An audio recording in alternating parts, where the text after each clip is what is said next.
বসিয়া কাঁদিয়া কাঁদিয়া ঘিয়াই স্বামীরূপ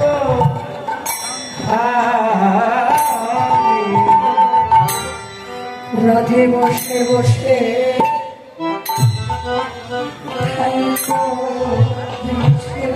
রাধে বসে বসে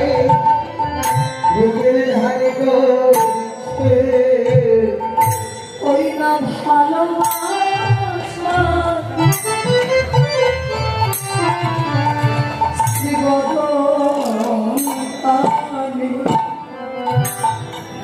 রাধে বসে বসে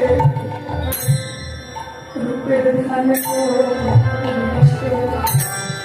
ওই না ভালোবাসা জীবনের পানে বসে বসে ধ্যান করিছে ওই না ভালোবাসা বদন খান যেন বসে বসে ধ্যান করিছে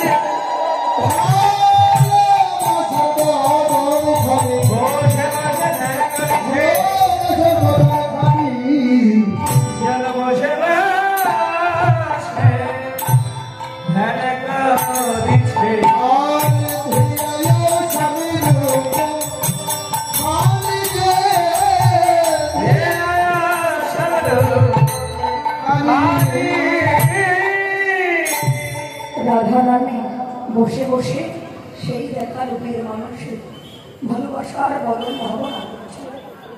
এখানে ডক্টর মহানামব্রত ব্রহ্মচারী মহারাজ বললেন, দেখো এই জগতে যাকে ভালোবাসা যায়, যাকে দেহ মন প্রাণ সমস্ত কিছু অর্পণ করে যাকে ভালোবাসা যায়, যার চরণে সমস্ত কিছু অর্পণ করা যায়, সে ভালোবাসার মানুষ যতই দূরে থাক না কেন ওই ভালোবাসার বদন খানা সবসময় বক্ষ মাঝে জেগে ওঠেন, হৃদয় মাঝে বদন খানা ভেসে ওঠেন।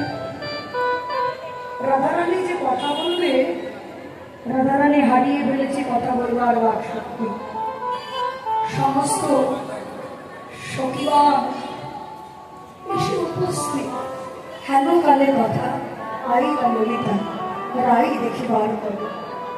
সমস্ত সখীগণ এসে যখন উপস্থিত হলেন, রাধারানীর অঙ্গে পরস্পরে বলছে, রায়ধনী কথা বলছিস না কেন রে? বদনখানা মলিন করে নিয়ে আসিস, একবার কৃপা করে কথা বল। একটু মলিন বদন আমাদের ভালো লাগে না।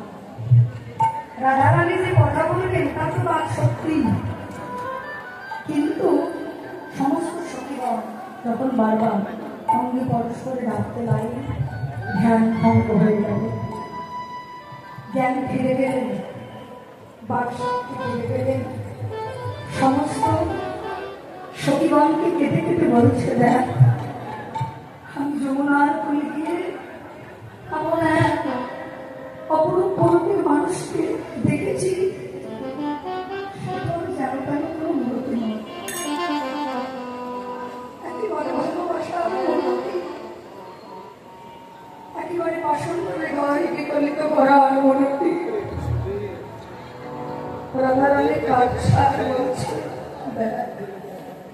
সখী রে ওই হেরেছে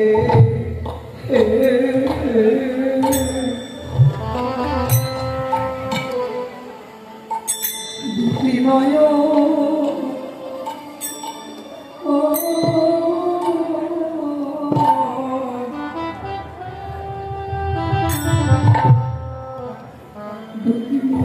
কোনে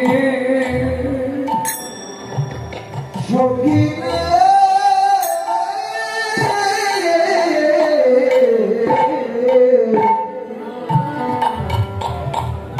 ওই রুয়ে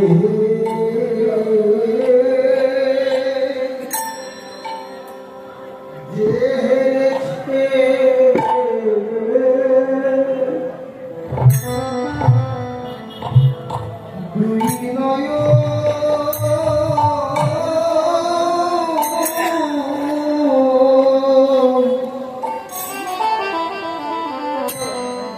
দুই নয়ন কোণে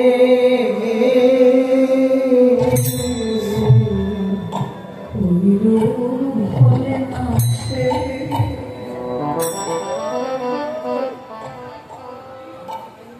বলে আসে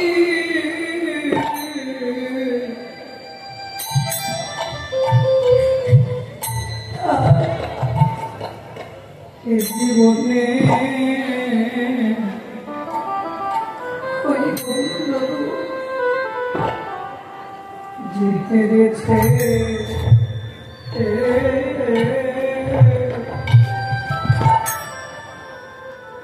দুটি নয়